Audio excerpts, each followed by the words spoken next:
प्रवते सच्चिदानंद रूपाय विश्वाधिपत्राति Hathaway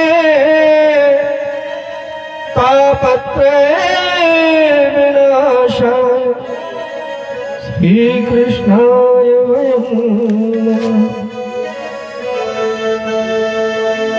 नीलाम्बुजश्यामलकोमलाङ्गं सीतासमारोपितवामो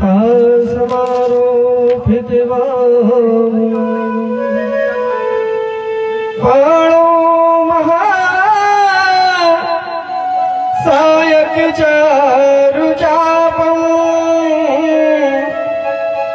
Namami रामं रघुवंशनाथम्। नमस्ते शारदे देवी सरस्वती मति प्रदे वस्त्वं मम जिव्याग्रे सर्वविद्या प्रदाभो चारुमङ्गलमाङ्गल्ये शिवे सर्वादिसाधिके शरण्ये त्र्यम्बके गौरी नारायणी नमोस्तुते। माँ रेवा की श्री चरणों में कोटि कोटि नमन। आनंद कंद श्री कृष्णचंद्र भगवान की श्री चरणों में कोटि कोटि नमन। अनंत बलवंत हनुमंत लाल जी की श्री चरणों में कोटि कोटि नमन।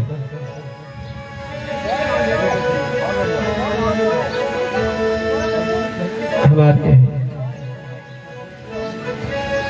मंच पर विराजमान सम्मानीय गुरुदोसरी के लिए व्यासपीठ से सादर नमन। संगीतज्ञ जो हमारे इस कथा को सजाने में श्रृंगारित करने में जो सहयोग प्रदान करते हैं ऐसे भी प्रबंधकों को संगीत आचार्यों को नमन। हमारे लाइट एंड साउंड सर्विस वाले जो भैया हैं बहुत प्यारी व्यवस्था कर रहे हैं। मैं इसलिए नहीं कहता कि आप लोग ये ना सोचना कि गुरुजी को माइक अच्छा लगा देते इसलिए बड़ाई करते। वास्तव में बहुत अच्छा आपका मैनेजमेंट है, इसलिए व्यासपीठ से साधुवाद।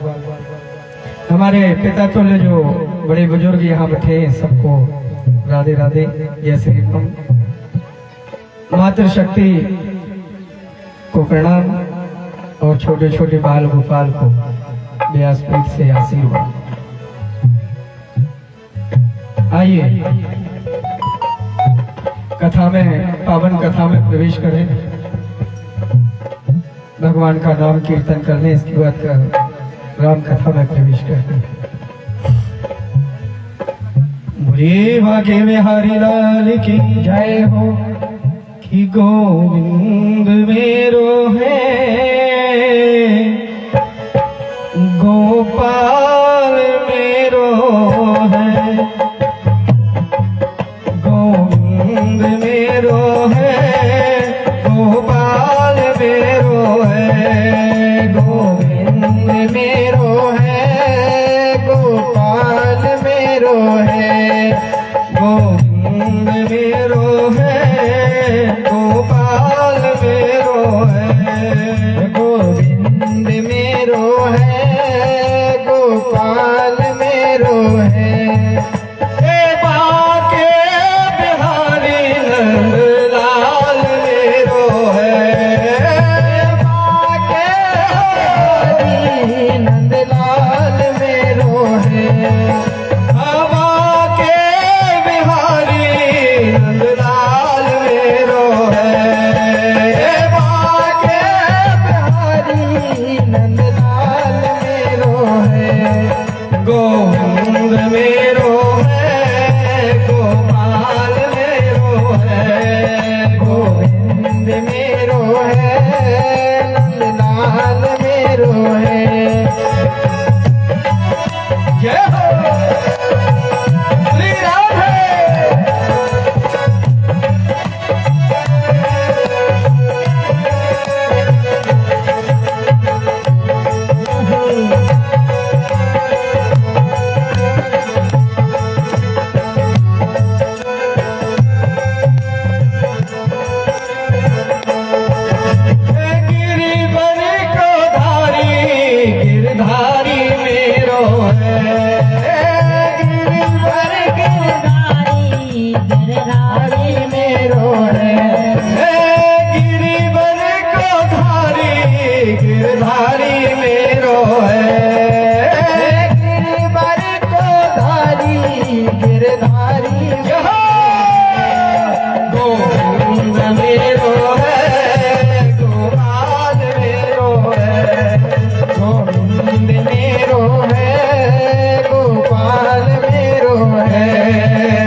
रामचंद्र भगवान की जय हो। जनक नंदिनी सीता मैया जय हो। आइए आज भगवान परशुराम ने भगवान राम के प्रति समर्पण किया और समर्पण करके भगवान परशुराम चले गए। समय व्यतीत हुआ, महाराज जनक जो है, महाराज जनक ने अयोध्या में महाराज दशरथ के यहाँ निमंत्रण पत्र भिजवाया और निमंत्रण पत्र भिजवाया, शादी का न्योता। सैन गए, दूत गए, मंत्री गए, बड़ी प्रसन्नता के साथ निमंत्रण दिया। अब वहां से बारात, सब लोग सज के बारात चले भगवान राम की। और भगवान राम की बारात कैसी है? अद्भुत बारात है। देवताओं की बारात भी बड़ी अद्भुत हुई है। कहा जाता है कि राम जी की अजब बारात अवध से मिथिला चली। भगवान राम की बारात जा रही है, सब लोग देख रहे हैं, सब अच्छे राजा महाराजा जिनकी बारात में हो, मंत्री वगैरह, रथ, हाथे, घोड़ी, कई खूब सज कर बारात चली। लोग जब बारात निकलती तो सब लोग देखते, बारात देखते हैं या कोई की बारात निकलती तो देखते। एक का मन हुआ, ऋषि मुनि जा रहे थे, आगे देखा भीड़ निकली, पीछे देखा, पूरी बारात में दूल्हे का कहीं पता ही नहीं। उन्होंने कहा कि भैया दूल्हा तो कहीं दिख ही नहीं रहा। आकर पूछा, बोले भैया कहाँ से बारात आई है? बोले अयोध्या से। अच्छा, किसके यहाँ से? बोले राजा दशरथ के यहाँ से। कहाँ जा रही है? बोले महाराज जनक के यहाँ पर, मिथिला। अच्छा, वाह, बहुत अच्छी बारात है महाराज, बस एक कृपा कर दीजिए, दूल्हा के तरह जरा वो तो दर्शन करा दीजिए, दूल्हा देखना चाहते हैं। अब फांसी जाकर दूल्हा हो तो बताए, दूल्हा तो थे ही नहीं, बारात चल रही। आगे वालों ने कहा, क्या कहे? तो बोले एक काम करो, कह दो भैया बारात में डांस वांस कर जाता है तो दूल्हा पीछे रहता, कह दो पीछे। भैया दूल्हा पीछे? हाँ भैया, बहुत अच्छी बात है, बहुत अच्छी बारात है। पीछे गए, पीछे वालों भैया जयराम जी की, बोले जयराम जी की, बोले अयोध्या के राजा दशरथ के इधर की बारात है, मिथिला जा रही है महाराज जनक के यहाँ। राम ने धनुष का खंडन किया है, बहुत अच्छी बारात है। महाराज आगे वालों से पूछा था तो उन्होंने हमसे कहा कि पीछे दूल्हा है। महाराज पीछे देखा तो दूल्हे का तो यहाँ पर भी पता नहीं है। उन्होंने कहा अच्छा, आगे देखा था? बोले हाँ। दूल्हा नहीं देखा? बोले नहीं। फिर? बोले पीछे आ गए महाराज। तो बोले पीछे आ गए तो एक काम करो, जब तक तुम आगे से पीछे आए, जब तक दूल्हा जो है वो बीच में निकल गया। अब बीच में दौड़ कर गए महाराज दशरथ ऋषि मुनियों के साथ, मंत्रियों के साथ चले जा रहे थे। गुरुदेव भी उनके साथ थे। उसने आके बारे महाराज सादर प्रणाम, बोले खुश रहो, कैसे हो? चलो महाराज। बोले महाराज हम तो दूल्हे राजा के दर्शन करने की अभिलाषा रखते हैं। दूल्हा कहाँ है? अब राजा दशरथ चक्कबक्क हो गए कि दूल्हा कहाँ का बताते भैया। बोले गुरुदेव दूल्हा कहाँ है? तो गुरुदेव ने बड़े दिमाग से काम लिया। बोले राम के जैसा जो हो उसको दूल्हा बना दो, इसके अलावा कोई उपाय नहीं। उन्होंने कहा ऐसा थोड़ी होता है, शादी कोई और की हो, दूल्हा कोई और। बोले फिर क्या उपाय है? दूल्हा देखना है लोगों को, ये तो एक है, सभी लोग देखेंगे, फिर क्या होगा? तो महाराज भरत को दूल्हा बनाया। राजा दशरथ बड़े प्रसन्न हो रहे हैं कि जब गुरुदेव ने दूल्हा बनाया है तो ये तो पक्का हो गया कि आज भरत की भी शादी होगी। बोलिए गुरुदेव भगवान की। अद्भुत बारात चली, शादी हुई। सीता और राम के पावन फेरे पड़े चारों भाइयों की, फिर वहां पर शादी हुई है। राम लक्ष्मण भरत शत्रुघ्न और फिर बड़े आनंद के साथ अयोध्या महाराज ने विदा मांगी है, विदा हुई है। विदा होने के बाद एक दिन की बात है कि महाराज के मन में विचार आया कि अब मैं चतुर्थ अवस्था में बुजुर्ग हो गया हूँ, राम को युवराज भूषित कर दिया जाए, राम को राजगद्दी पर बिठा दिया जाए। देवता बड़े विकल हो गए और विकल होने के पश्चात आपस में चर्चा करने लगे कि यदि राम को राज तिलक हो जाएगा तो फिर बाकी राक्षसों का संहार कैसे होगा।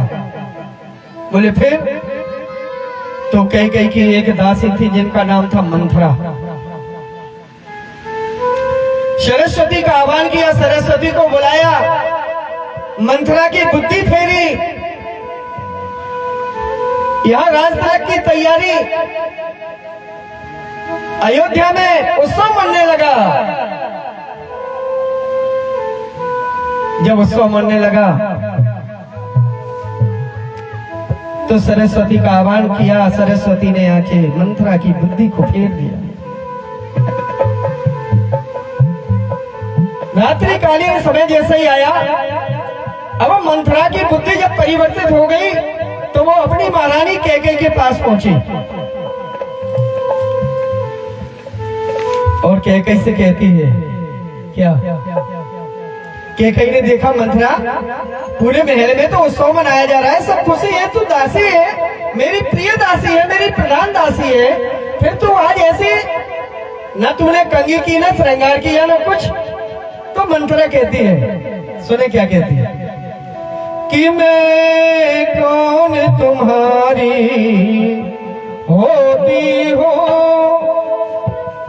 हे महारानी, कि मैं कौन तुम्हारी होती हूँ और क्यों मुझे सताने आई हो।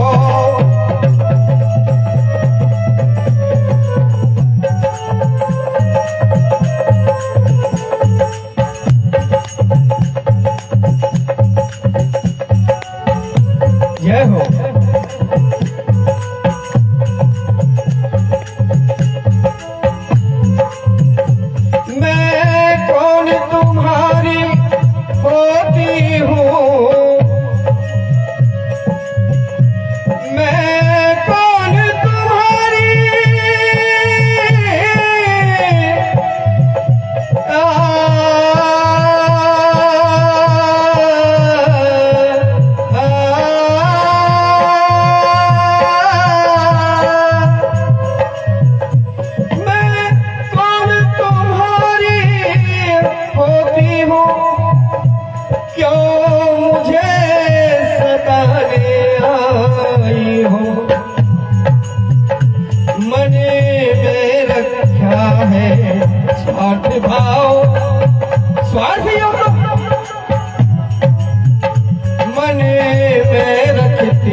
स्वार्थ भाव प्रत्यक्ष बनाने आई हो।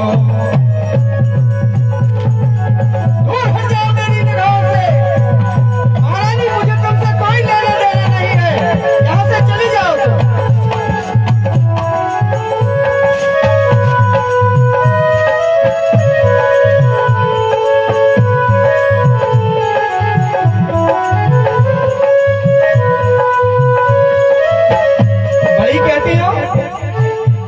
राम को राज तिलक हो रहा है, मेरे राम को राज तिलक हो रहा है, बड़ी मेरी कर रही हो, शर्म नहीं आती।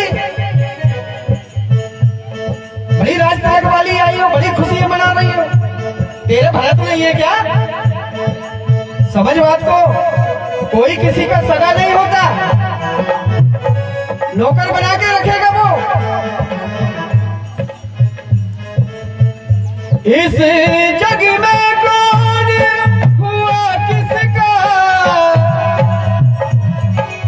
रानी ध्यान से सुनो, इस जग में कौन हुआ किसका, सब मुंह देखे की चाहत है।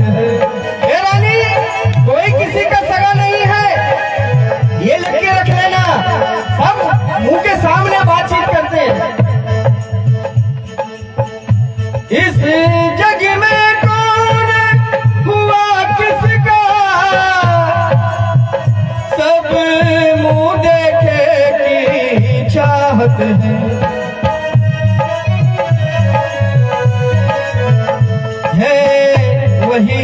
तुम्हारी है, वही तुम्हारा प्राण प्रिय। सुन रही हो रानी, जिसको तुम कह रही हो ना मेरा प्रिय है, वो प्रिय नहीं है, वही तुम्हारा प्राण प्रिय, जिससे ही पूरा दिल मानते हैं।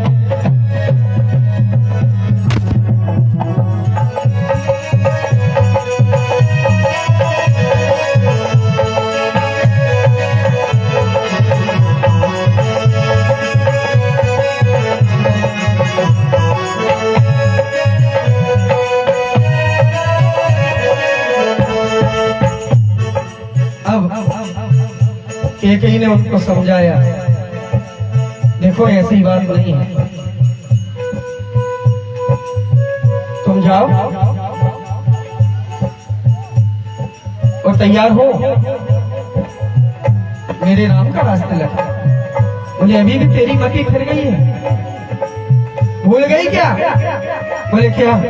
महाराज ने जब तू युद्ध में महाराज दशरथ के साथ गई थी 2 वरदान मांगने को कहा था। बोले हाँ, तो बोले आज मौका है कैकेयी।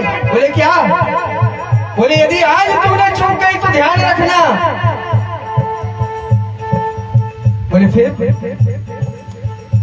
बोले मांग ले, पहला राज तिलक भरत को और दूसरा 14 वर्षों का वनवास राम को। बोले महाराज ऐसे कैसे मानेंगे? अरे बोले कोप भवन में चले जा, कोप भवन में चले जा। कैकेयी को कोप भवन में भिजवा दिया। कोप भवन में जैसे ही कैकेयी पहुंची, कैकेयी की पूरी मति पलटा दी और पूरी मति पलटा कर बस मंथरा आ गई। महाराज जनक महाराज दशरथ जो है वो उनको पता चला कि कैकेयी आज कोप भवन में गई है, मनाने पहुंचे। बोले देखो मैं कुछ नहीं जानती। राजा दशरथ कहते हैं सुनो। बोले क्या? बोले तुमसे किसी ने कोई अपशब्द कहे? बोले नहीं। बोले फिर तुम इतने उदास, बाल बिखले हुए, श्रृंगार बिल्कुल सब नष्ट भ्रष्ट,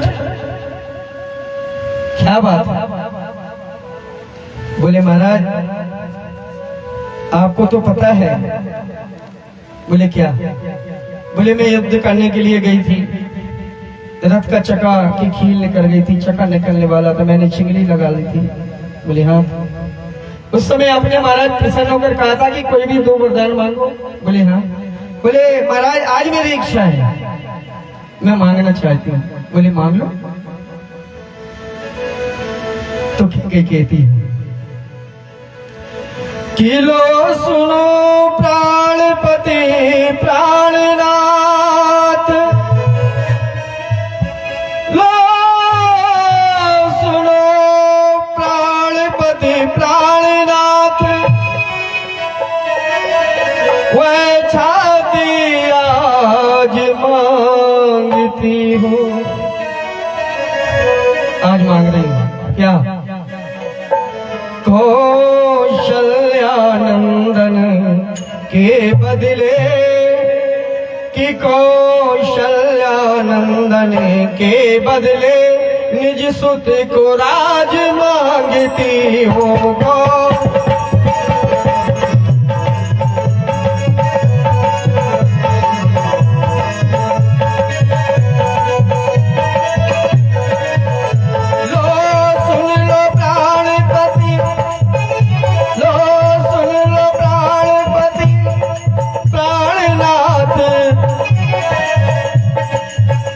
अब आज वह मैं मांगती हूँ, कौशल्यानंदन के बदले। आप कौशल्यानंदन यानी राम को राज तिलक देना चाह रहे हो? नहीं, ऐसा नहीं होगा। बोले क्या? बोले अब कौशल्या के बेटे राम को नहीं, कैकेयी के बेटे भरत को राज तिलक होना चाहिए। कौशल्यानंदन के बदले निज सुत को राज मांगती हूँ।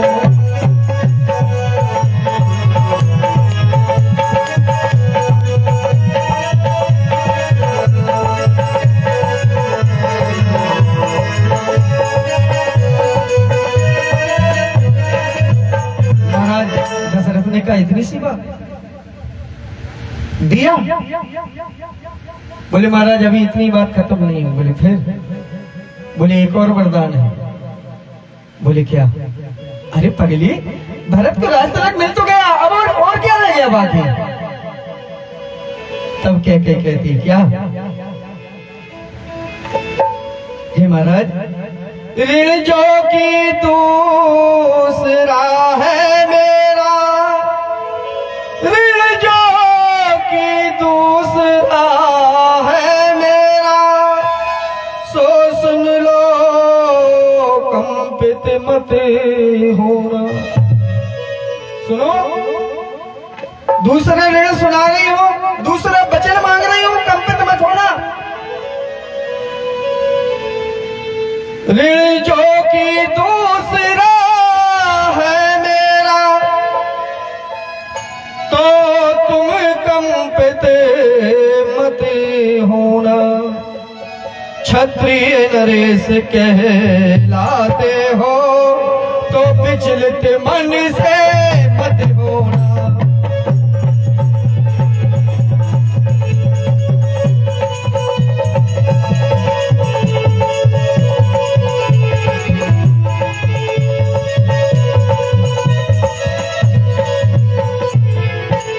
कि राजा जो राम हो रहा है महाराज, कि राजा जो राम हो रहा है, जो राजा राम हो रहा है वह राजा नहीं उदासी हो, वह राजा नहीं उदासी होगा। बोले कैसे? जो राजा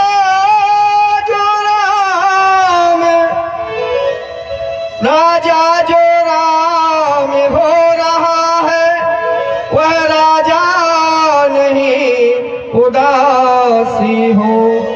हे महाराज ध्यान से सुनना। बोले क्या? और कल से ही 14 वर्षों को तपसी बनकर बनवासी हो।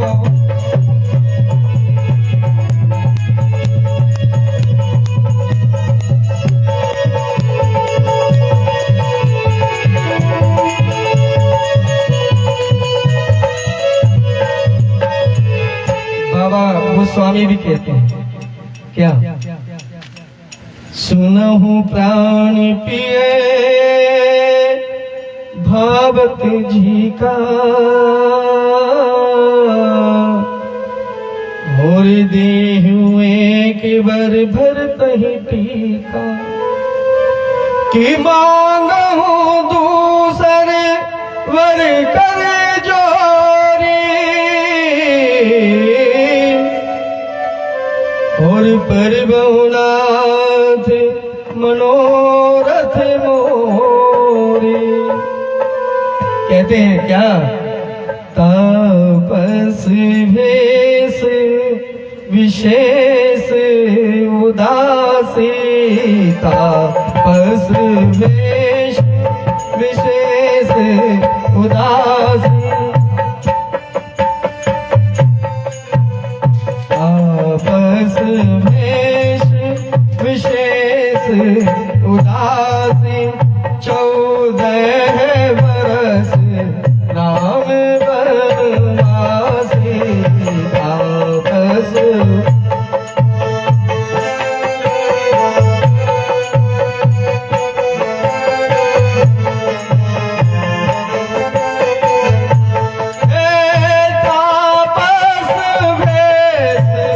विशेष उदासी, तापस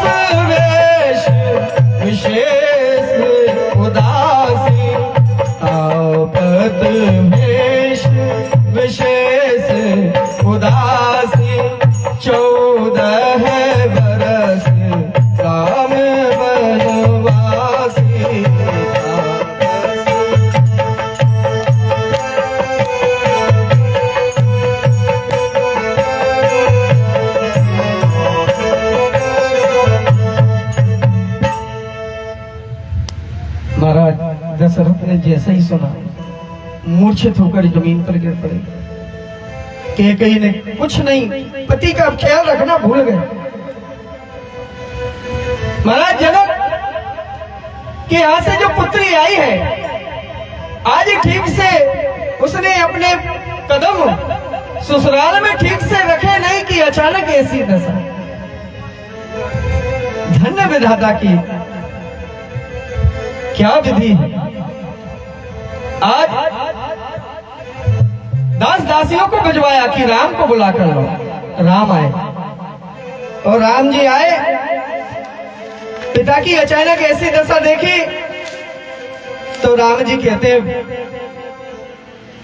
कि हे पिता पिता क्या हुआ तुम्हें और क्यों तुमको मूर्छा आई है।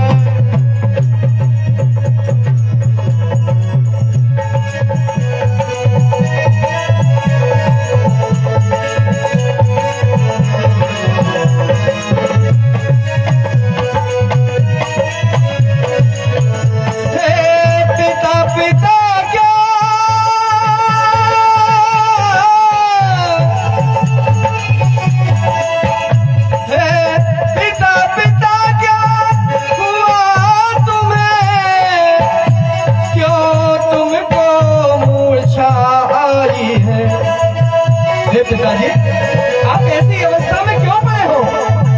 उठो, देखो तुम्हारा बेटा राम आया है। क्या क्या किसी रोग ने घेरा है, क्या कोई विपदा आई है।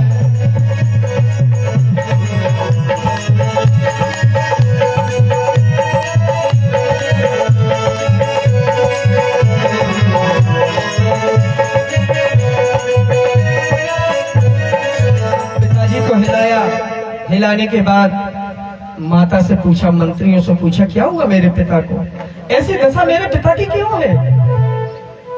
आज वो हिलाकर कहते हैं उठो उठो। कैकेयी कहती वो नहीं बोलेंगे, सब नखरे बता रहे हैं। कुछ बात नहीं है बेटा राम, सुन, एक बार की बात है, मैं युद्ध करने के लिए पूरी रामायण बता दी। युद्ध करने के लिए गई थी, ऐसा ऐसा हुआ, महाराज प्रसन्न हुए, मैंने अपनी छिंगली को रथ रख के उसमें कील की जगह फंसा दिया था। इन्होंने 2 वरदान मांगने को कहा था, मैंने कहा समय आएगा तो मांग लूंगे। आज वो समय आया, मैंने मांगा, ये मूर्छित होकर नखरे बता रहे, बोले ही नहीं रहे। ऐसा थोड़ी होता है। रघुकुल रीत सदा चली आई, प्राण जाए पर वचन न जाए। और इनका देखो तनक सी बात में ही चक्कर खा के गिर गए। अरे जब नहीं बने वचन निभाते तो दे क्यों देते हो? राम ने समझाया, मैया इतनी क्रोधित क्यों हो रही हो, कुछ नहीं होता, बात क्या है।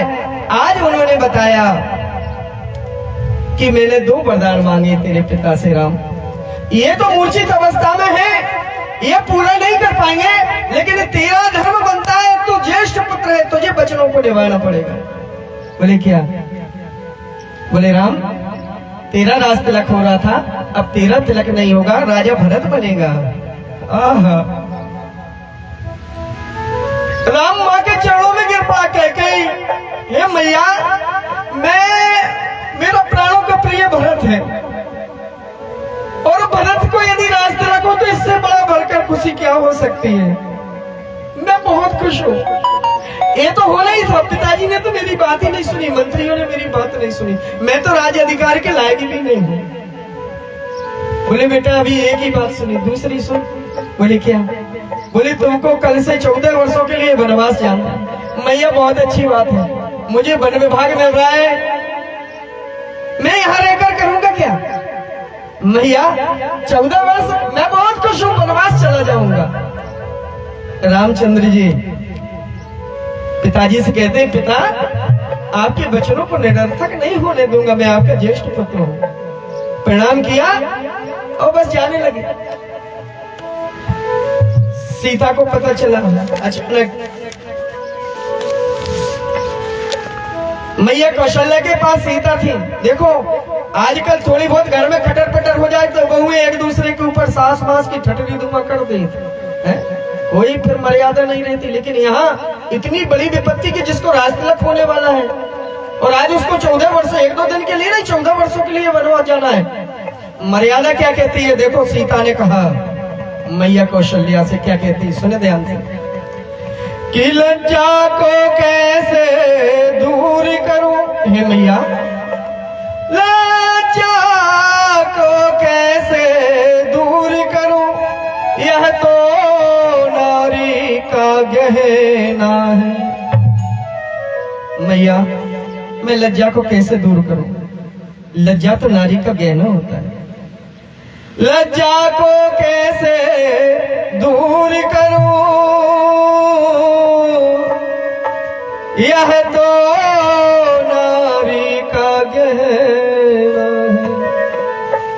पर माता आज्ञा देती हो तो कहती हूँ जो कहना है।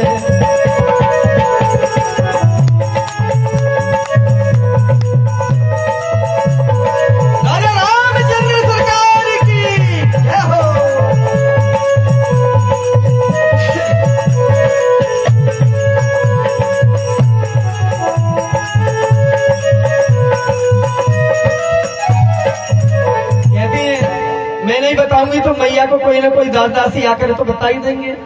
सीता की दासियों ने आकर बताया कि मजली माने कौशलपति से, कि मजली माने कौशलपति से और वरदान ले लिए तो चुन के। मैया मजली माने महाराज से 2 वरदान मांगे। कौशल्या ने कहा कि सीता तो इसमें उदासी की क्या बात? बोले मैया आगे सुनोगी फिर कुछ कहना कि मजली माने कौशलपति से और वरदान ले लिए तो चुन के। और पहला तो राज भरत का है, दूसरा है बन कवन उनको।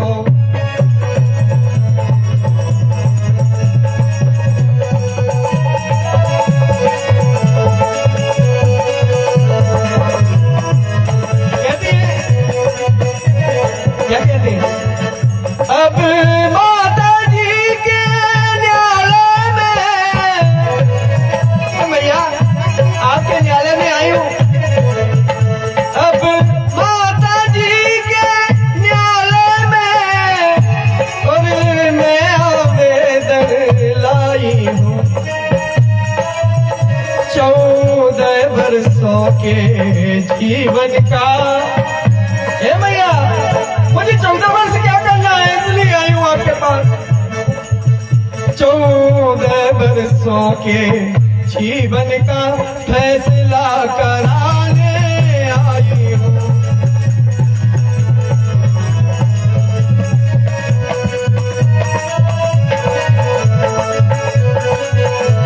बोलो भैया क्या है? मेरे धर्म में पूछने आए, बस मैं आपसे कुछ, मुझे कुछ शिकायत नहीं है। मैं आ रहा हूँ या अपने पति के साथ हूँ, बस मुझे तो मेरा धर्म पूछने आई हूँ। इस समय धर्म भैया, इस समय धर्म क्या है मेरा, इस समय धर्म क्या है मेरा। मैं, हे भैया अब मेरा क्या धर्म है आप बताएं। इस समय धर्म क्या है मेरा,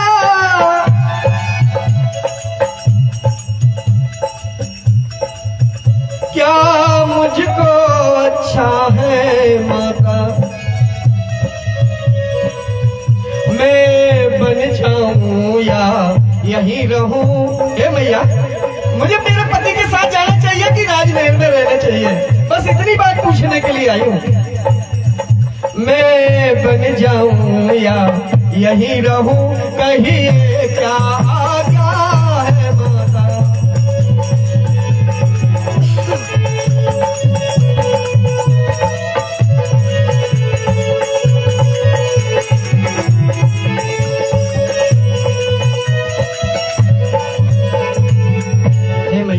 मैया को प्रणाम किया, मैया ने आशीर्वाद दिया, बोले बेटा पत्नी का एक ही धर्म होता है। क्या?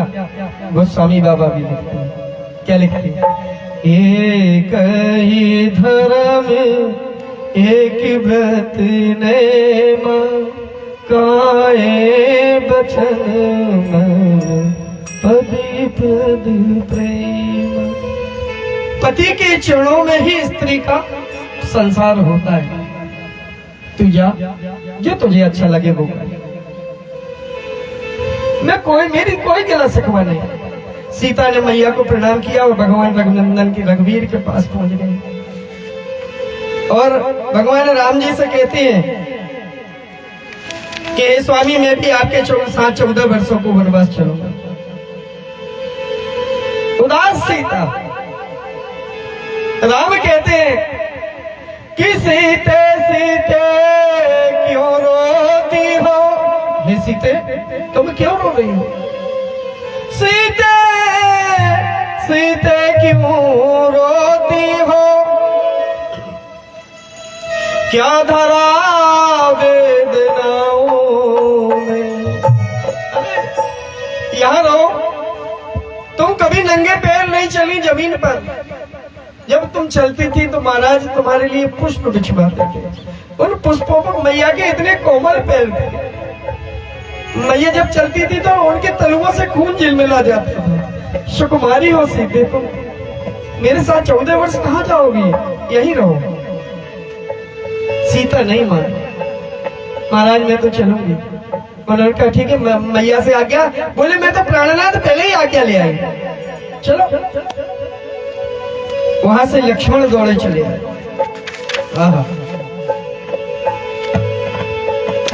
राम के पास जब लक्ष्मण को पता चला कि भैया और भाभी 14 वर्षों के लिए वनवास जा रहे हैं तो सीधे पहुंचे उर्मिला के पास। उर्मिले उर्मिले की है, उर्मिले उर्मिले विदा करो, और है दिन उत्साह दिखाने का। उर्मिला, मेरे पास इतना समय नहीं है कि उर्मिले उर्मिले विदा करो, और है दिन उत्साह दिखाने का। और माता ने आज्ञा दे दी है। मैया ने तो मुझे आज्ञा दे दी। बोले क्या? कि माता ने आज्ञा देती है और प्रण है मेरा मन जाने का।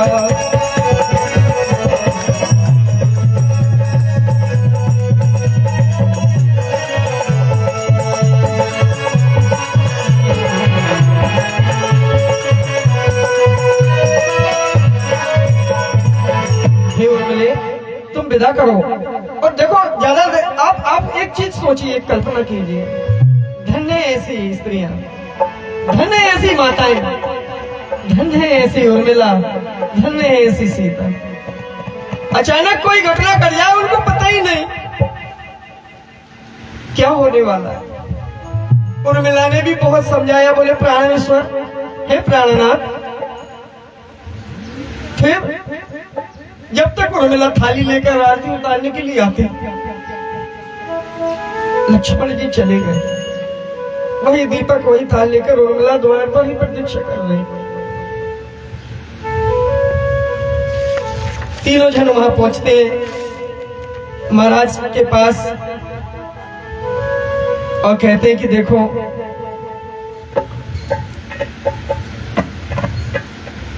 आप 14 वर्षों के लिए वनवास जा रहे हो, लेकिन एक बात ध्यान रखो। बोले महाराज, बोले आपको ऐसे नहीं जाना, राजा बन के नहीं जाना, तपसी बनकर जाना।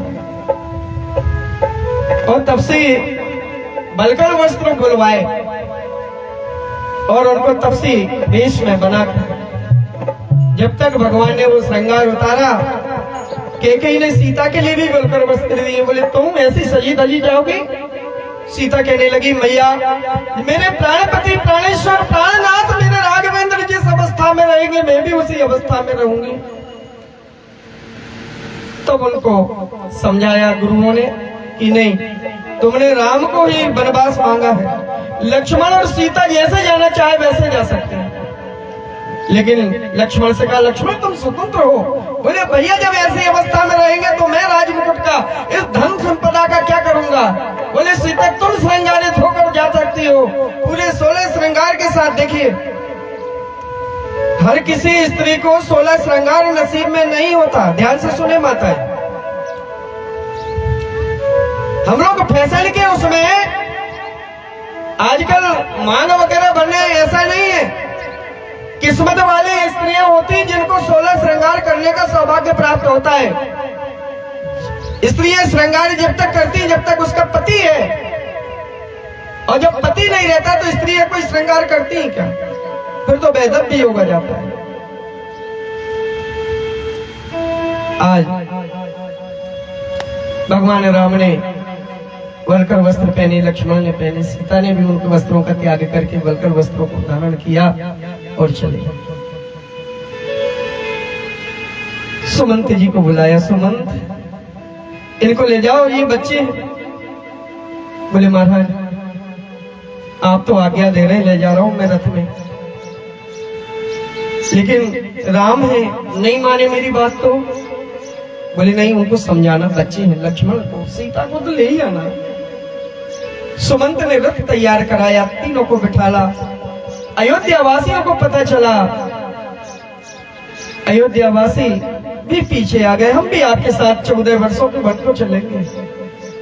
भगवान राम ने कहा देखो भैया 14 वर्ष कम नहीं होते, फिर तुम्हारी जो खेती किसानी गैया बैल भैंस बकरी इनको क्या हुआ, परिवार को कौन? बोले महाराज वो तो अपना अपना सब करते रहेंगे। पूरे प्रवासी उनके साथ हो गए।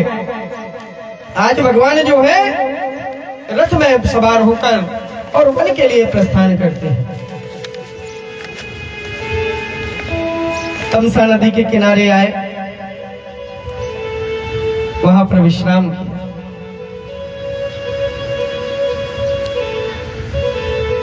वहीं पर साध रात से उनकी भेंट हुई। आज भगवान राम से निषाद ने कहा कि भगवान आप तो दयालु हैं, मेरे प्रभु हैं, आप यहाँ कहाँ रहेंगे? चलो। बोले नहीं, हमने प्रण किया है, हम किसी राजा के गांव में नहीं प्रवेश करेंगे, हम राजमहल का सुख नहीं भोगेंगे। आज भगवान राम जो है अब एक वृक्ष के नीचे रात्रि में विश्राम कर रहे हैं। निषाद ने बहुत अच्छा वर्णन किया है, 2 चौपाई में सुनते। यहाँ भगवान ने सब प्रवासियों को सोता हुआ छोड़कर आगे बढ़ चुके हैं, निषाद के पास पहुंचे और अब निषाद जो है वर्णन करता है। क्या? भगवान राम लेटे हुए हैं, माँ जानकी उनके पैर दबा रही हैं और लक्ष्मण वीर आसन पर उनकी सेवा में तत्पर है।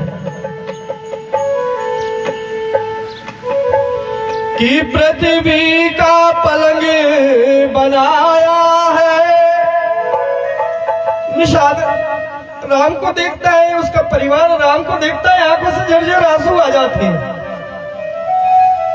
तब तो निषाद चिल्ला कर कहता है कि जो अयोध्या के राजा दशरथ के पुत्र हैं, जिनको राज तिलक होने वाला था, आज देखो उनकी क्या है। समय का बदलाव कैसा है कि विष पृथ्वी का पलंग बनाया है और पृथ्वी का पलंग बनाया है और जिस पर पत्तों का विस्तर है। पृथ्वी का पलंग, पत्तों का बिछौना। अपन लोग सोच सकते हैं तनक सेवा में कुछ कमी हो जाए तो फिर देखो, लेकिन धन्य भगवान राम मर्यादा पुरुषोत्तम कि पृथ्वी का पलंग बनाया है जिस पर पत्तों का बिस्तर है उस पर है सोता है देखो, दशरथ नंदन है रघुबर है।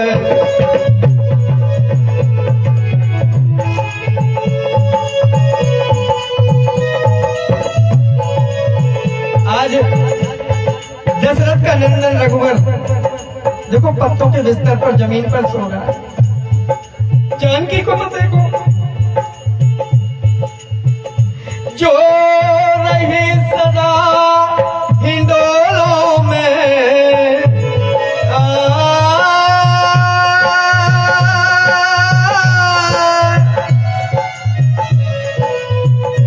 जो रही सदा हिंडोलों में, वो धूर धूसरित हो रही है।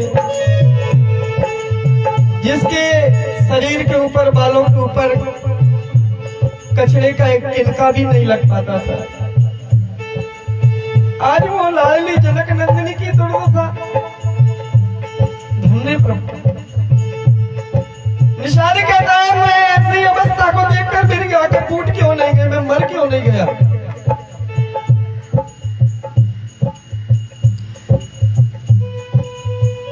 ये जो सदा रही,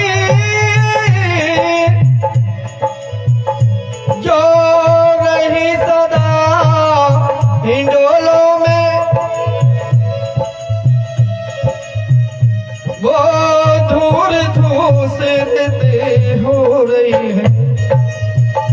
जिसको वे देही कहते हैं, सो रही कुसाओं पर वह।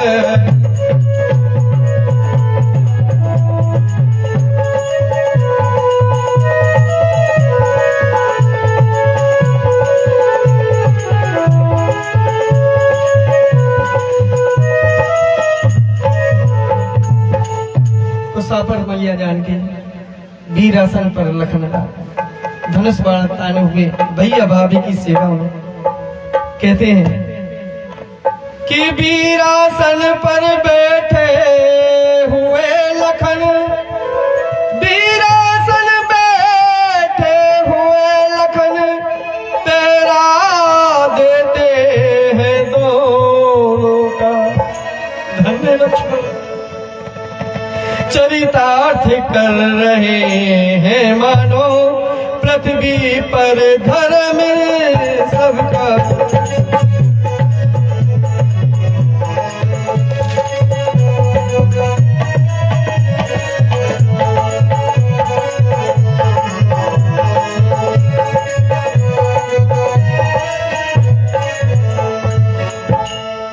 आज निषाद राज भी वहां खड़े होकर फिरा दे रहे हैं, आंखों से झरझर आंसू टपक रहे हैं। कहते हैं, देखो हे विधाता, तेरा खेल भी निराला है। प्रातः काल हुआ और बस निषाद से कहा, निषाद हम यहाँ ज्यादा नहीं रुक सकते, हमको अब आगे की यात्रा करनी होगी। आप हमारा मार्गदर्शन करें, आगे चले गंगा मैया के कृपा। गंगा मैया कलकल बह रही है। निषाद का परिवार जो है वो राम का परम भक्त है और वहां केवट भी परम भक्त है। केवट भगवान का कीर्तन करता है कि राम राम सोहि जानियो, जो रमता सकल जहां, और घट घट में जो रम रहा, उसको राम पहचान। हो तेरा राम जी करेंगे भेड़ा पार, भेड़ा पार, भेड़ा पार।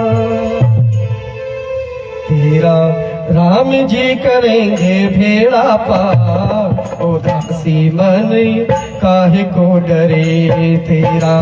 राम जी करेंगे भेड़ा पार, उदासी मन काहे को डरे।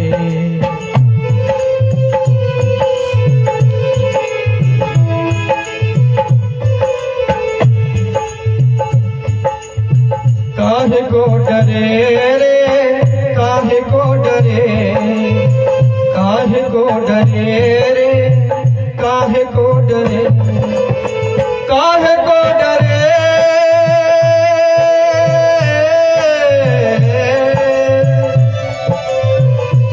तेरा राम जी करेंगे भेड़ा पार, उदासी मन काहे को डरे।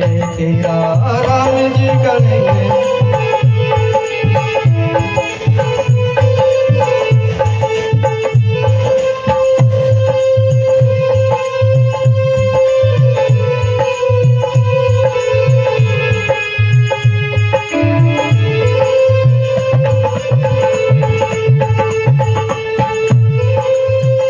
भगवान राम केवट को देख रहा है, केवट भजन कर रहा है।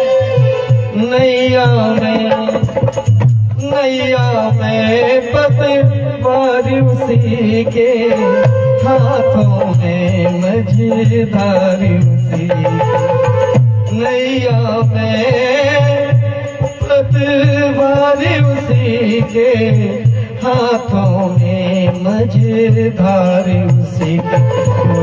थाम के तू देखे के बाद, उदासी मन काहे को डरे। तेरा राम जी करेंगे भेड़ा पार, उदासी मन काहे को डरे। काहे को डरे रे, काहे को डरे, काहे को डरे रे, काहे को डरे, काहे को डरे।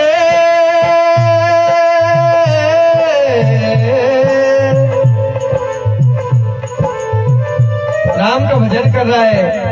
भगवान राम कहते हैं, निषाद राज कहते हैं, ओ भैया, अरे ओ केवट भैया,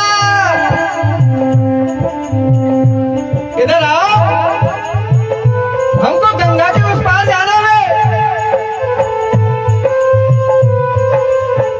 केवट कहता है, सुनाई नहीं दी। अरे बोले बोले, अयोध्या का राजा दशरथ का पुत्र राम, छोटा भैया लखन और मैया जानकी, देखो अरे तेरा भाग्य खुल गए, आजा आजा।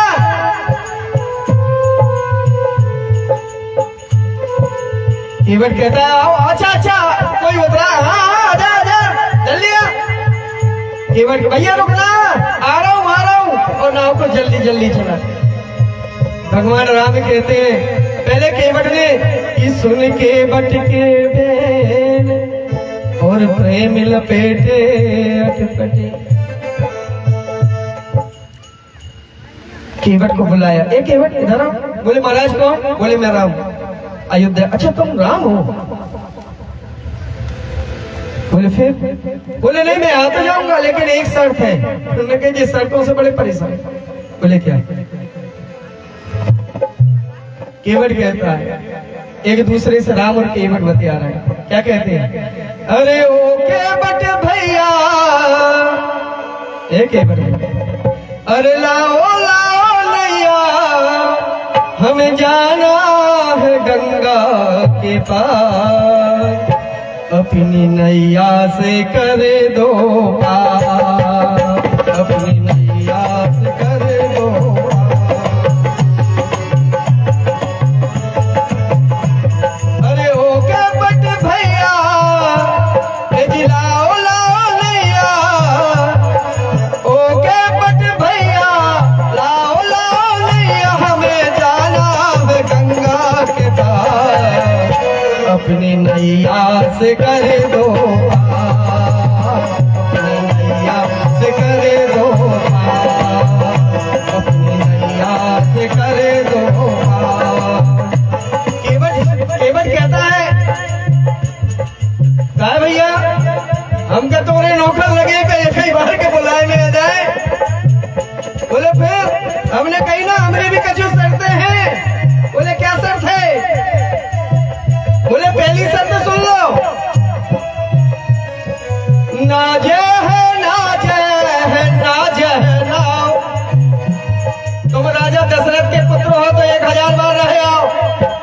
राजा हो तो रहे हो, फांसी पे लटका दियो, सूली पे चढ़वा दियो, मगर आहा अपन नहीं माने। बोले क्या ये जी नाजे है नाजे है नाजे नाओ ए राम कि पाँव जब तक पखारन न दे हो हमारी नाओ नाजे है राम।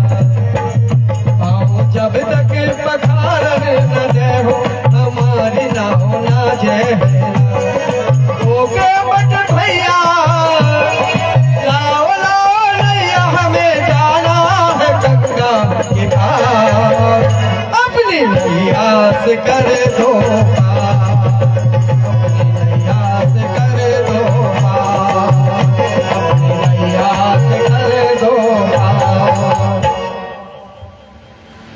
कि सुन के बट के बैन और प्रेम लपेटे अटपटे।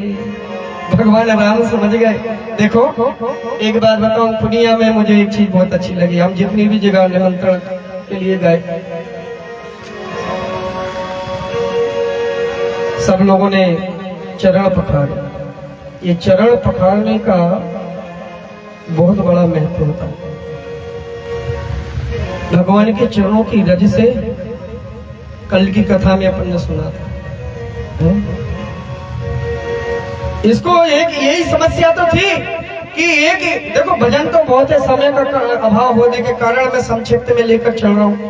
कोशिश कर रहा हूँ कि आपको अच्छे अच्छे दृष्टांत सुनाऊं। समय भी बैठते हैं तो ऐसा खिसक जाता है, समय 10-5 मिनट लगता है और 2-2.5 घंटे हो जाते हैं, है ना। और कथा में भी फिर आप लोगों को घर लौटो, फिर इसके बाद मैया नगेबा की भी निर्मल धारा बह गई। तो कहने का मतलब ये है, इसलिए संक्षिप्त में चल रहे हैं। आज केवट से पूछा क्यों तुम चरण पखारे बगैर हमको क्यों नहीं ले जा रहे? बोले सुनो, हमने तुम्हारी सुन ली है भैया। सबसे पहली बात तो जा है महाराज कि तुमने पाँव की रेता तलने को चढ़ के वो पथरा पे लगी तो वो नारी बन गई। भगवान परशुराम स्वयं भगवान थे, तुम्हें देख के बिना धनुष बाण दे के हाथ जोड़ के चले गए कि भैया तो तुम भैया बड़े खतरनाक आदमी, हमें तुम्हारे पाँव में ईमान से एक कण भी नहीं लगो रहने हैं रेता को। कहूँ एक कण मेरी नाव में चली गई तो जब मेरे परिवार को प्रतिपालन करत है जनार एक हमें वैसे ही तो खूब बड़ा परिवार है।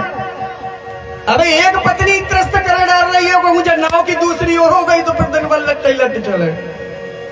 इसलिए जब तक पाँव पखारने न दे हो हमारी नाव ना जाए। भगवान समझे। आ जाओ केवट ने पूरे परिवार को बुलाया। चरण पखार चरण तिलेला, भगवान के पाँव धुलाने लगे। एक पाँव धुलाया, केवट के ऊपर उन्होंने सर पे हाथ रखा। केवट को बड़ा अच्छा लगा। आज तो धन्यवाद। केवट भी बड़ा होशियार, भगवान भी समझ रहे केवट क्या करना चाहता है। केवट ने भगवान एक पाँव धुलाने में मने नहीं आ रहा, एक काम करो आप तो दो ही कठोरता में 2 ही पाँव रख लो। दोनों पाँव रख के धुलाए।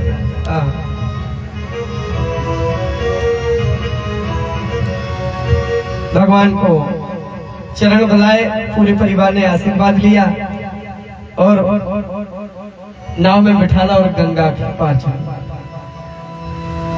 तो बस कि तेरा राम जी करेंगे भेड़ा पार, ओ दासी मन काहे को डरे।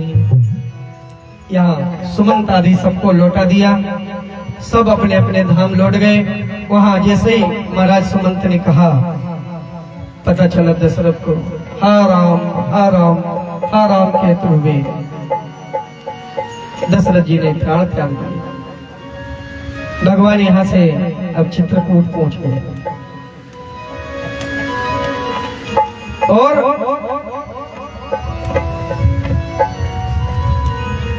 आज जैसे ही भरत जी अपने नाना जी के यहाँ गए थे, खबर भिजवाई, भरत जी आए, शत्रुघ्न साथ आए और जैसे ही मैया के पास गए उसके पहले ही उनको मिल गई मंथरा। लक्ष्मण जी की बलैया ले, वो शत्रुघ्न की बलैया लेने लगी। शत्रुघ्न ने भी अच्छे एक लात मार के भगा दिया।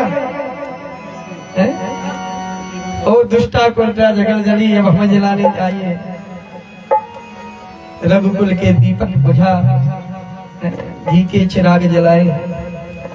तू क्या बताना चाहते हैं? आगे यहाँ से और सीधे पहुंची कैकेयी के पास भगवान भर, और जाकर देखा, पूछा इनकी दशा। पिताश्री के वो भैया कहाँ है? राम सीता कहाँ है? मैया जानकी कहाँ है? मेरा प्रिय लक्ष्मण कहाँ है? कैकेयी ने कहा सुनो भरत, गुस्सा मत होना, पूरी बात बताई। वो तो उनके लिए राजतिलक बेटा मैंने तेरे लिए मांगा है, और 14 वर्षों का वनवास उनके लिए मांगा। राम बन जा रहा था, सीता भी उनके साथ चली गई। लक्ष्मण मैंने तो उन लोगों से नहीं कहा, मैंने तो राम के लिए कहा था। ये दो जन तो जबरदस्ती चले गए। भरत की आंखों से धन है ऐसे भरत। आज भरत कहते हैं सुन मां, तू मां नहीं है। कहा भरत जी कि माता तुम मेरी माता हो, क्या तुम्हें माता मेरी।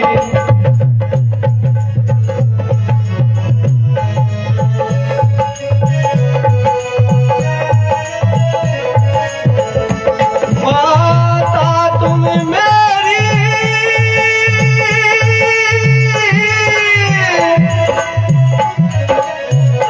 माता तुम मेरी माता हो, क्या तुम्हें माता मेरी। क्या अकेली संसार में बस तू ही माँ है? तेरे अलावा संसार में कोई किसी की माँ नहीं है? क्या तुम्हें सूर्य कुल की रानी, क्या अकेली तू ही है रानी? सूर्य वंश की रानी, सूर्य कुल की रानी अकेली तू ही है माँ? क्या तुम्हें सूर्य कुल की रानी, क्या तुम्हें जन्मदाता मेरी।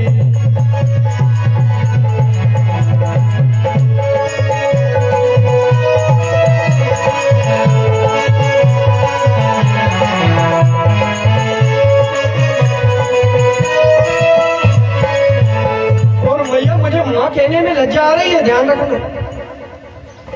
सुना है पुत्रों को पुत्र हो जाते, माता कदापि को माता न होती। पुत्र को पुत्र होता है लेकिन माँ कभी को माता नहीं होती। मैं भूला हूँ माता हो तुम, मैं तो भूल गया था कि तुम मेरी माँ हो, लेकिन तुम मुझे माँ कहने में आज मुझे लज्जा आ रही है। मैं भूला हूँ माता हो तुम, और माता का पद तो ऊंचा है, और माता से कुछ अनुचित कहना यह सब प्रकार अनुचित है।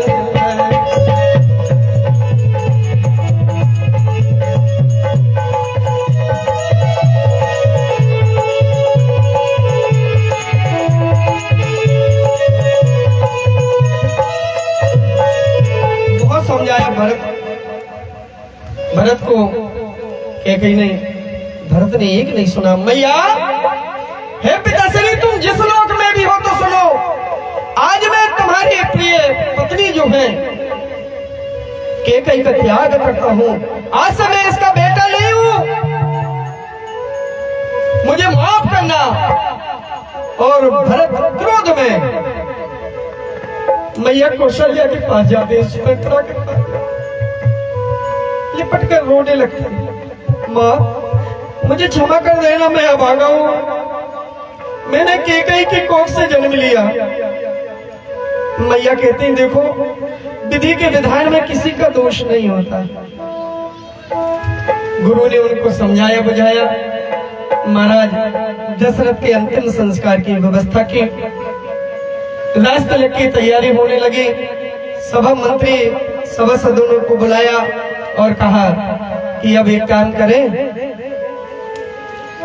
क्या करना चाहिए महाराज, सिंहासन खाली तो नहीं होती है। भरत ने कहा मैं तो सिंहासन पर नहीं बैठूंगा, मैं मेरे बड़े भैया राम को मनाने जाऊंगा। बोले वो मानेंगे? क्यों नहीं मानेंगे।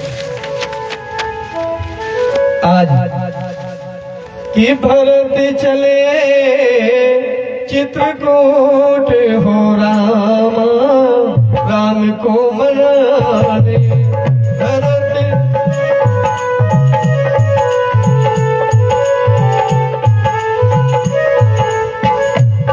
भरत ने कहा सब तैयारी कर लो, ध्यान रखना सब जाएं। केके को नहीं ले जाऊंगा, ये नहीं जाना चाहिए कहीं भैया प्रसन्नता से, मुझसे प्रसन्नता से गले मिले, इनको देखकर वो प्रेम भी नहीं बता पाएंगे। भरत चले चित्रकूट हो रामा, राम को मनाने।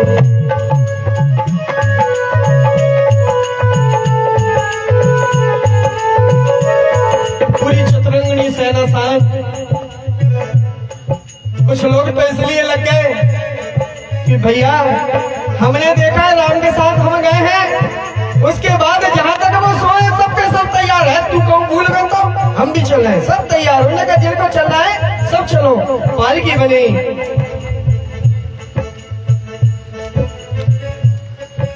कौशल्या के पास गई, कही बहन मैंने आज तक तेरे से कुछ नहीं मांगा, आज मांगती हूँ। बोले क्या? बोले राम को वनवास भेजने में दोषी मैं हूँ, मैं क्षमा मांगने चलूंगी, मैं उसके चरणों में गिरकर क्षमा मांगूंगी। राम मैं अपने वचनों को वापस लेती हूँ, तू घर चल। भरत की बात नहीं माना, भरत से कुछ दोष भाव हो गया तो उसको लौटा कर मैं ले आऊंगी।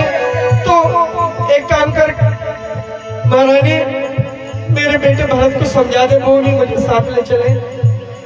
आज भरत को मैया ने बुलाया, कौशल्या ने, और उनसे कहा इनको भी ले चलो। सब चले, धीरे धीरे पहुंचे, निषाद राज के यहाँ पहुंचे। अचानक देखा कि निषाद राज जो है उनको पता, सैनिक बताते हैं कि भरत चतुरंगणी सेना लेकर आ रहा है। अचानक उन्होंने कहा अच्छा ये अयोध्या का राजा बनते ही और सच अपने राज्य को बढ़ाने के लिए चलो अपन भी युद्ध लड़ेंगे, राम की रक्षा के लिए यदि प्राण निकल भी जाए तो कोई दुख नहीं होगा। अच्छा सब सेना तैयार, अचानक एक ने छींक दिया तो एक समझदार व्यक्ति ने कहा सुनो, ऐसे लड़ना हो सकता है कोई दूसरे उद्देश्य से भरत आ रहे हो, पहले परीक्षा ले ले। बोले क्या? बोले एक काम करो, एक थाल में मिष्ठान रखो, दूसरे थाल में मांस रखो और भरत के सामने ले जाओ। यदि युद्ध लड़ने की इच्छा होगी तो मांस की थाली पर हाथ रखेगा और मित्रता की इच्छा होगी तो मिष्ठान पर हाथ रखेगा। परीक्षा ली, जैसा ही पता चला ये निषाद है, इनके यहाँ भगवान ने एक रात्रि विश्राम किया, मेरे ठाकुर ने हृदय से लगा लिया। अरे निषाद बड़ा भाग्यशाली है, तो मेरे भैया की मदद की। मेरे भैया कहाँ है? उन्होंने कहा चलो चलते हैं। निषाद को साथ लिया और भगवान आगे बढ़े।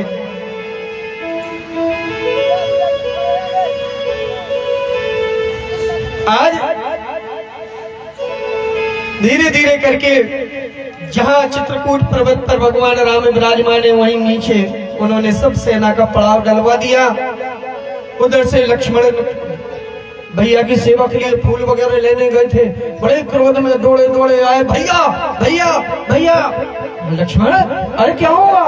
बोले भैया वो भरत आ रहा है और आज मुझे मत रोकना। बोले क्यों? बोले कुछ भी हो जाए, चतुरंगनी सेना लेकर आया है, 14 वर्षों का, उससे इतना स्वार्थी हो गया भरत। राम कहते लक्ष्मण अरे पगले तू भरत को नहीं जानता, भरत जैसा भाई हर किसी को नसीब नहीं होता। मेरे ऊपर ऐसे हजारों राज कुर्बान कर देगा मेरा भरत। भैया नहीं, आज तुम्हें मेरी शपथ है, आज यदि भरत रण में आया तो मैं उसे बिल्कुल आप आज नहीं रोक सकते।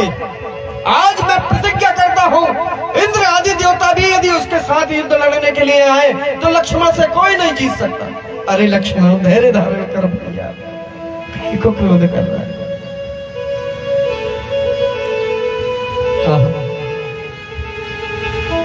नहीं चाहता बड़ा बनूं,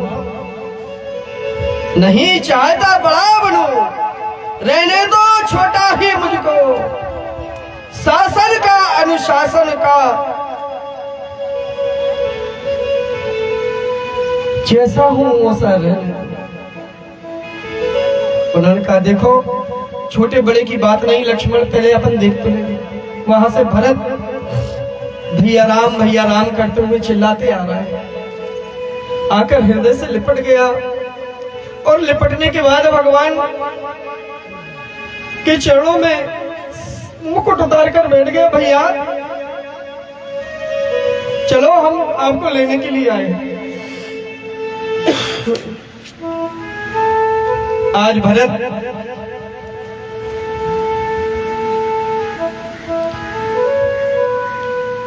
जी से भगवान राम की वार्ता हुई। गुरुदेव बैठे, सब लोगों ने बैठकर खूब समझाया राम को, लेकिन राम कहते हैं सुनो, मेरे पिता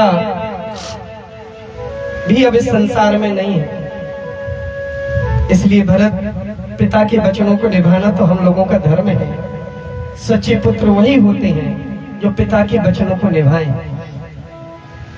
यदि हम हमारे परिवार, माता पिता, गुरु और परिवार के वचनों की रक्षा नहीं कर सकते, उनको निभा नहीं सकते, तो फिर भला हम में और जानवरों में अंतर ही क्या होगा। आज बड़े प्रेम से आपस में मिले, मैया सामने खड़ी हो गई। देखो कौशल्या, सुमित्रा और कैकेयी ये सब आए थे, उर्मिला नहीं है। आज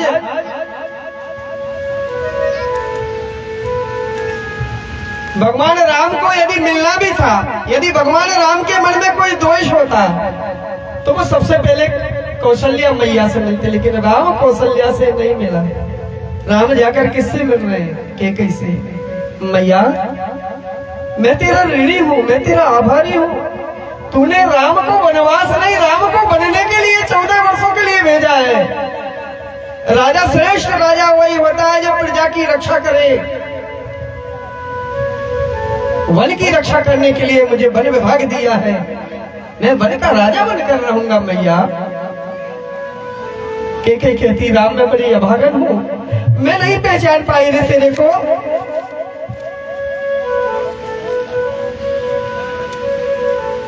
आज बहुत समझाते हैं, लेकिन भगवान राम जो हैं नहीं मानते।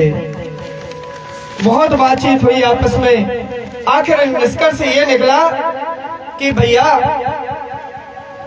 मैं 14, भरत जी ने कहा कि मत जाओ, मुझे कोई दिक्कत नहीं है, लेकिन मैं राजा 14 वर्षों तक राजा बनकर मैं राजपाट नहीं करूंगा, मुझे राजपाट से कोई लेना देना है ही नहीं। बोले आप नहीं जा रहे तो ठीक है मत जाओ, आपकी चरण पादिकाएं दे दो। भगवान को चरण पादिकाएं लेकर भरत जी भगवान को प्रणाम करके लौटे हैं। श्री राम जय राम जय जय राम, श्री राम जय राम जय जय राम।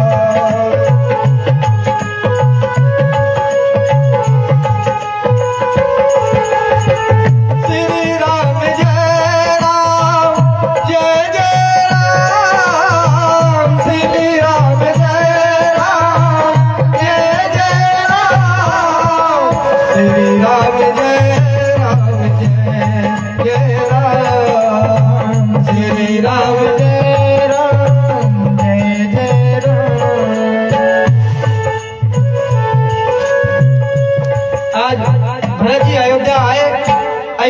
पर सिंहासन पर चरण पादिकाएं रखी और ये गौशाला में नंदीग्राम में जाकर अपनी कुटी बनाकर वहां रहने लगे। और यहाँ पर भरत जी जो हैं अब धीरे धीरे आगे को बढ़ते हैं और जैसे ही जंगल में पहुंचते हैं तो वहां पर हड्डियों का ढांचा देखते हैं, बहुत ढेर लगा ऋषि मुनियों के वहां पर देखते हैं यज्ञ अनुष्ठान इत्यादि की जगह। यहाँ तो राक्षसों का बड़ा अत्याचार है। पूछा कि प्रभु ऋषि मुनि के आश्रम में गए, सबके दर्शन किए, सबसे आशीष लिया और फिर पूछा कि भगवान हम कहीं सुरक्षित कहाँ रुकेंगे? तो उन्होंने कहा कि तुम वहां चले जाओ, विश्वामित्र जी के आश्रम के पास में पंचवटी नामक स्थान है, वो स्थान आपके रहने के लिए बड़ा मनोहर स्थान है, सुरक्षित स्थान है। वहां जाकर देखा, ऋषियों को प्रणाम किया और हड्डियों का ढांचा देखा। तो भगवान राम कहते हैं कि हे पूज्य बरो ऋषियों मुनियों, हड्डी का कैसा ढेर यहाँ। हे पूज्य बरो ऋषियों मुनियों, हड्डी का कैसा ढेर यहाँ।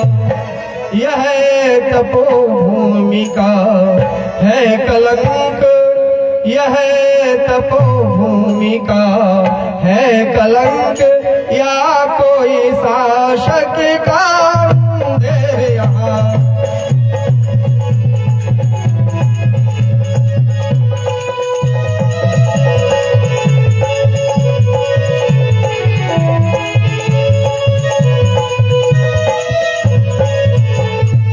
महात्मा यहाँ हड्डियों का ढेर लगा हुआ है। तो विश्वामित्र जी कहते हैं कि सुनो, यहाँ पर खरदूषण, तृष्णा, रावण, शूर्पणखा इत्यादि बड़ी बड़े राक्षस लोग यहाँ आते, हम यज्ञ नहीं कर पाते, हमारे पास बड़ी समस्या होती है महाराज। हम जब यज्ञ करते हैं तो हमारे यज्ञ को विध्वंस कर देते हैं। बोलिए राजा रामचंद्र भगवान की जय।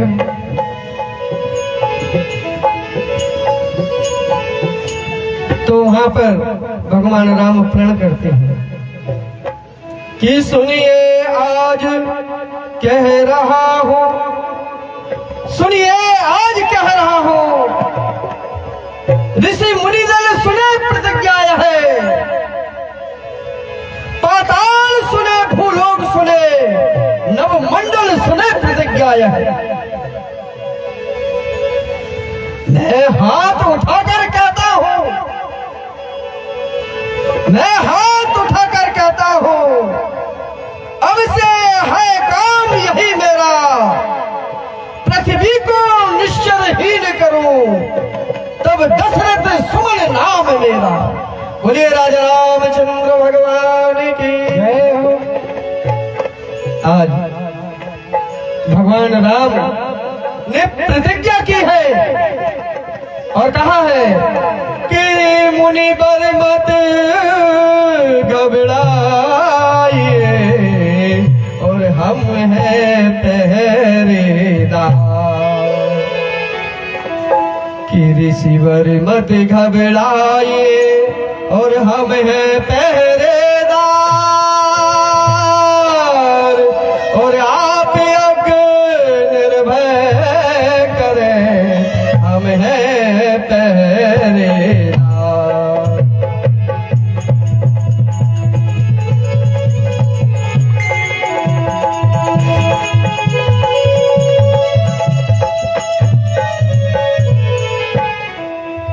हमारे परम सम्मानीय परम गुरुदेव श्री का यहाँ पदार्पण हो रहा है। आप सभी जोरदार तालियां बजाकर गुरुदेव श्री का स्वागत करें। मेरा बड़ा सौभाग्य है कि गुरुदेव जी के सानिध्य में मुझे राम कथा कहने का पहली बार सौभाग्य प्राप्त हुआ है। ग्राम पुनिया के लिए भी मैं बहुत धन्यवाद, साधुवाद और आशीर्वाद देता हूँ कि आप बड़े प्रेम से मुझे सुन रहे हैं।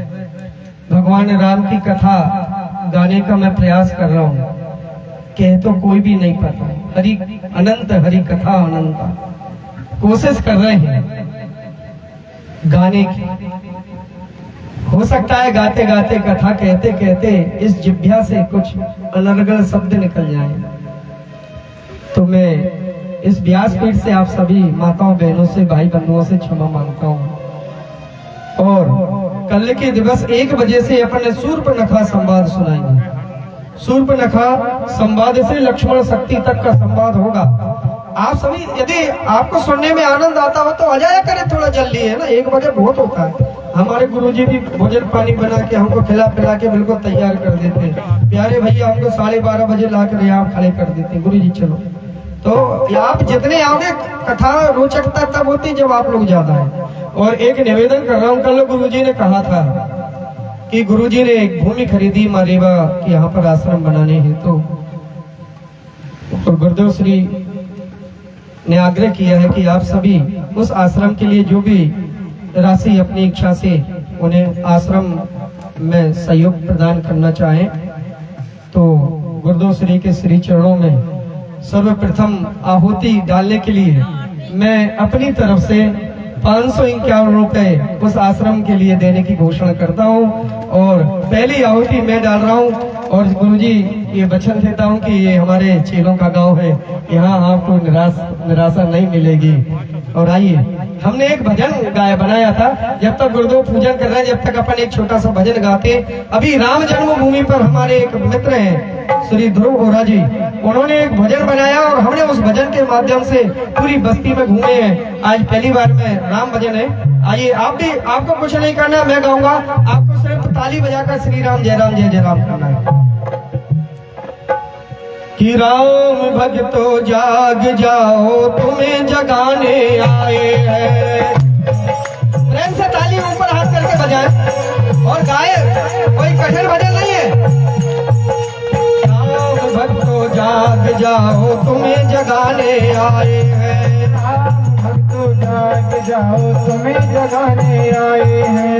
तुम्हें जगाने आए हैं, प्रभु का संदेश लाए हैं। तुम्हें जगाने आए हैं, प्रभु का संदेश लाए हैं।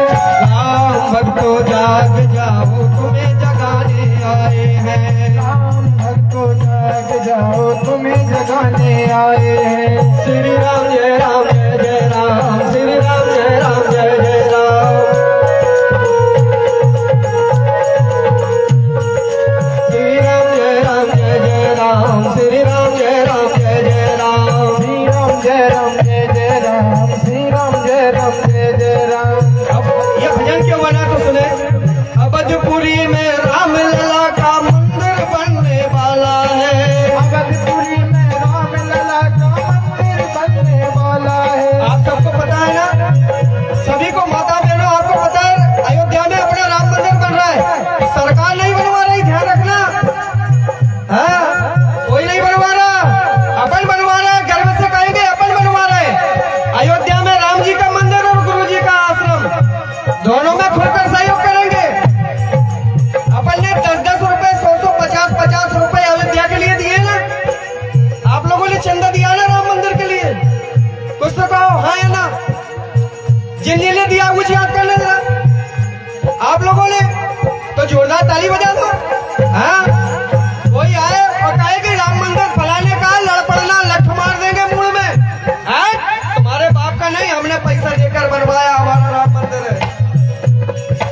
अवधपुरी में राम लला का मंदिर बनने वाला है। तन मन धन सर्वस्व समर्पित सबका होने वाला है। राम भक्तो जाग जाओ तुम्हें जगाने आए हैं। राम भक्तो जाग जाओ तुम्हें जगाने आए हैं। श्री राम जय राम जय जय राम, श्री राम जय राम जय जय राम। श्री राम जय राम जय जय राम, श्री राम जय राम जय। बोलिए राजा रामचंद्र सरकार की, प्रेम से बोलो बोलिए राजा रामचंद्र सरकार की। हाँ, व्यासपीठ में हमारे गुरुदेव श्री को मुक्ता हूँ और अब माँ रेवा की पावन नदी में हम प्रवेश करेंगे। श्री राधे श्री राधे श्री राधे श्री राधे। आप सभी को भी बहुत बहुत धन्यवाद। राधे राधे, जय श्री राम।